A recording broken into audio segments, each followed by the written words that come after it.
करण खुद बच्चों को पढ़ाने लगा। उसने उन्हें गणित, विज्ञान और कहानियां सुनाना शुरू किया। उसकी कहानी सुनाने की कला ऐसी थी कि बच्चे बड़े ध्यान से सुनते थे।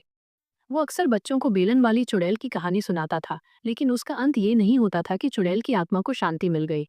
वो कहानी को आगे बढ़ाकर बताता था कि शांति ने अपने गुस्से को छोड़कर कैसे एक नई शुरुआत की। एक दिन जब करण बच्चों को पढ़ा रहा था, तो एक बूढ़ा आदमी स्कूल के सामने आया। उसके बाल सफेद थे और चेहरे पर झुर्रियां थी। वो रमा काका से मिला और पूछा, ये स्कूल किसका है? रमा काका ने उस आदमी को करण के बारे में बताया और कहा कि ये सब उस लड़की की वजह से हुआ है। बूढ़े आदमी की आंखों में आंसू आ गए। वो सीधा करण के पास गया और उससे कहा, बेटा, तुम्हारा बहुत बहुत धन्यवाद। करण ने पूछा, आप कौन हैं? बूढ़े आदमी ने मुस्कुराकर जवाब दिया, मैं वही हूँ जिसे तुम बेलन वाली चुड़ैल का पति कहते हो। गांव के लोग ये सुनकर हैरान रह गए। शांति का पति, जिसका नाम गोपाल था, इतने सालों बाद वापस लौटा था। उसने बताया कि जब वो गांव छोड़कर गया था, तो उसने बहुत मेहनत की और शहर में एक छोटा सा व्यापार शुरू किया। जब वो सफल हो गया, तो उसने गांव वापस आने का सोचा। लेकिन जब वो वापस आया, तो उसने अपनी पत्नी की कहानी सुनी। उसने लोगों से माफी मांगी और कहा, मेरी पत्नी बुरी नहीं थी, वो बस अकेली थी और उसे प्यार की जरूरत थी। गोपाल ने शांति निकेतन को देखा और उसकी आंखों में खुशी के आंसू आ गए।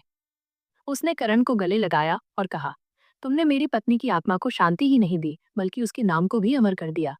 अब मैं यहीं रहूंगा और इस स्कूल को बड़ा बनाने में तुम्हारी मदद करूंगा। गांव वालों को अब विश्वास हो गया था कि प्रेम और माफी में कितनी शक्ति होती है। गोपाल और करण ने मिलकर उस स्कूल को और बड़ा बनाया। उस बेलन वाली चुड़ैल का कुआं, जो कभी डर का प्रतीक था, अब एक सुंदर बगीचा बन गया जहां बच्चे खेलते थे।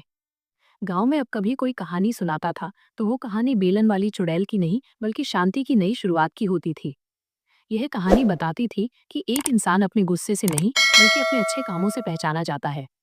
और यही कारण था कि करण की कहानी हमेशा लोगों को ये याद दिलाती रही कि नफरत और डर को खत्म करने का सबसे अच्छा तरीका प्यार और माफी है। ये कहानी सिर्फ एक डर का अंत नहीं था, बल्कि एक नई और बेहतर शुरुआत का प्रतीक भी था। शांतिग्राम अब एक आदर्श गांव बन चुका था। जहां कभी बेलन वाली चुड़ैल का डर था, वहां अब शिक्षा, समृद्धि और खुशहाली का राज था। करण और गोपाल गांव के नायकों की तरह पूजे जाते थे। गोपाल काका ने शांति के अधूरे सपने को पूरा होते देख लिया था और करण ने अपना जीवन गांव की सेवा में लगा दिया था। लेकिन कहानी का अंत अभी नहीं हुआ था। एक दिन जब गांव के बच्चे शांति निकेतन के बगीचे में खेल रहे थे, तो उन्हें जमीन में गड़ा हुआ एक पुराना डिब्बा मिला। डिब्बा लकड़ी का बना था और उस पर धूल की मोटी परत जमी हुई थी। बच्चे दौड़े दौड़े करण के पास आए और उसे वो डिब्बा दिखाया। करण ने डिब्बा खोला और उसके अंदर से एक पुरानी डायरी और एक लाल रंग का छोटा सा बेलन निकला। ये वही बेलन था जिसे शांति ने फेंक दिया था और वो टूट गया था। लेकिन ये बेलन अब जुड़ा हुआ था, जैसे किसी ने उसे फिर से बनाया हो। डायरी शांति की थी।